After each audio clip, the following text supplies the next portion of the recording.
We are sometimes asked the question that's the title of this video: where should I focus my efforts if I want to improve? I'm going to answer the question by describing 5 areas that we have found often produce outsized benefits for people with CFS and fibro.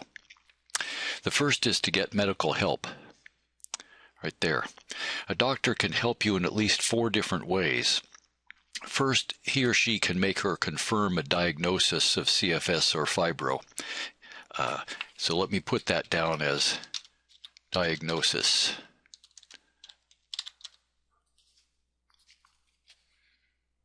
Second, a doctor can offer treatments to help reduce the symptoms of CFS and fibro, focusing often especially on poor sleep and pain. So, second thing I'll abbreviate as symptoms. Third, a doctor can help you identify and treat what are often called related conditions, and those are medical problems that often occur together with CFS and fibro. The most common of these are discussed in a video with that title. So, another area, related conditions. And then fourth, a doctor can provide help for normal medical problems, which I'll call just primary care, normal primary care. If you're feeling discouraged about getting sensitive and helpful medical care, I can say we understand. Searching for that kind of care is often a long and frustrating journey. In our experience, however, most people with CFS and fibro are eventually successful in finding a doctor that they like and trust.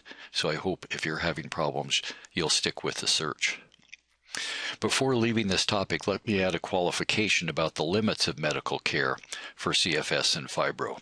It comes from our friend and medical advisor, Dr. Charles Lapp, the well-known CFS and FM physician. He writes, while your doctor's role is important, you should recognize that that there is no known cure for CFS or FM, so there are limits to what your doctor can do. Medical treatment does not treat the disease, it only palliates the symptoms. The key to recovery is acceptance of the illness and adaptation to it by means of lifestyle change.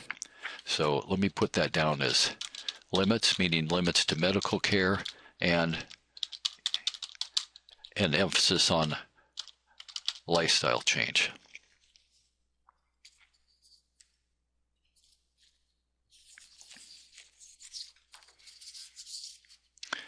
The second suggestion is to focus, that's down here, much of your effort to get better on pacing. If there's one secret to improvement, that's it, pacing.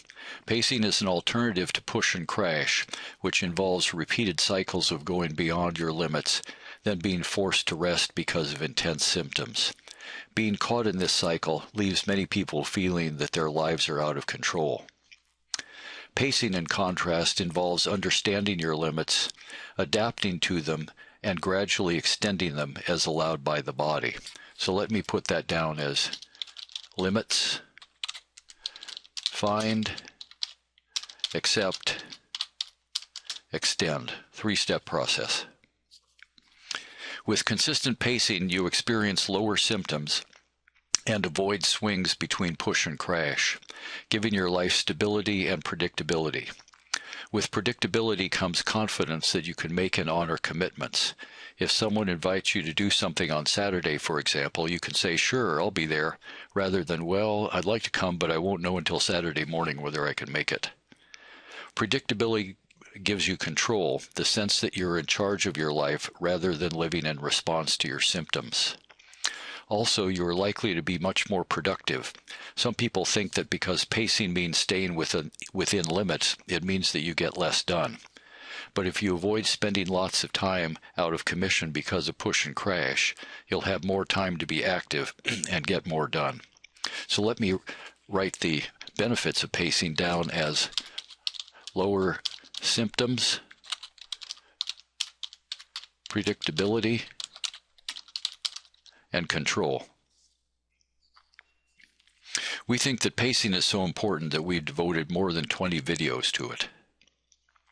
The third suggestion, down here, is to focus a lot of attention on stress management.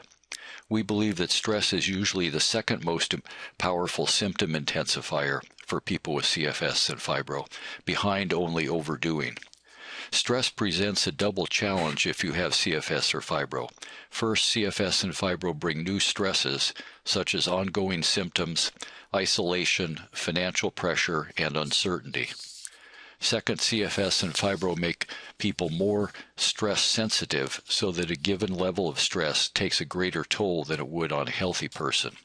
So let me write out that combination as more stressors and more vulnerability. Because stress is so common and so debilitating, we recommend that you use multiple techniques to manage it.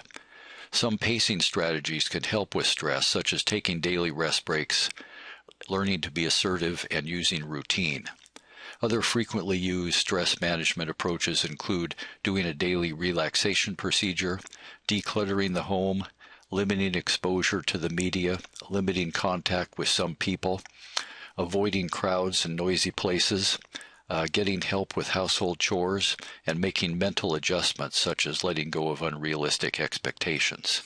So in terms of strategies, let me summarize that as reduction and avoidance. So two major categories of stress management: stress reduction, which shouldn't have an A in it, and stress avoidance. I'm really having trouble with that word. There we go. How's that? The fourth suggestion is to get support. Serious illness creates stresses in most relationships and often makes people feel isolated and alone. Working to improve family relationships and making efforts to build new sources of support are both important. We have observed that major adjustments are usually needed within the family in response to CFS and fibro. Family members are sometimes not understanding of the limits imposed by illness and need education about the two conditions. And they too have to adjust their lives because CFS and fibro are part of it now. Educating others often requires patience. Sometimes it takes family members several years to accept CFS or fibro, and such efforts are not always successful. But the first part, in terms of building support, let me write that down as educating family and friends,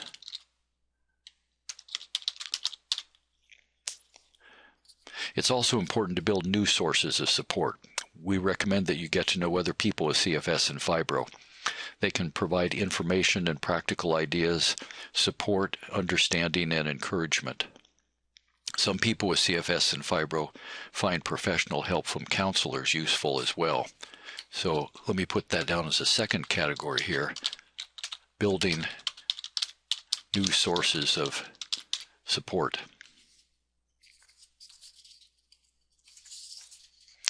The last suggestion deals with the attitude and approach you take.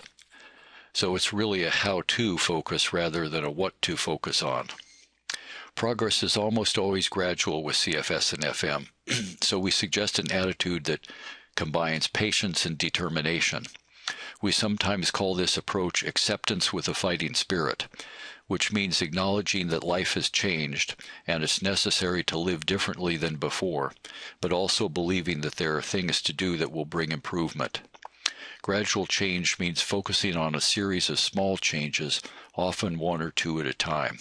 Let me give you some examples.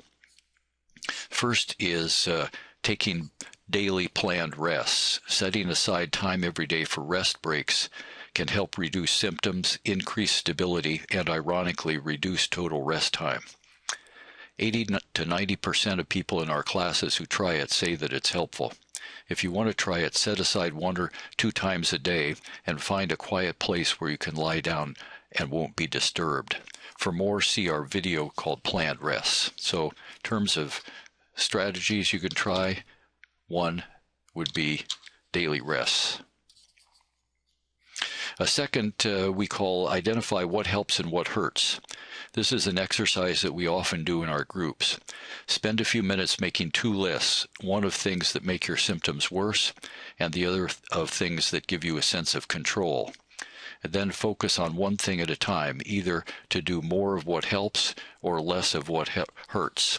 So put that down as helps and hurts. Third, identify your relapse triggers.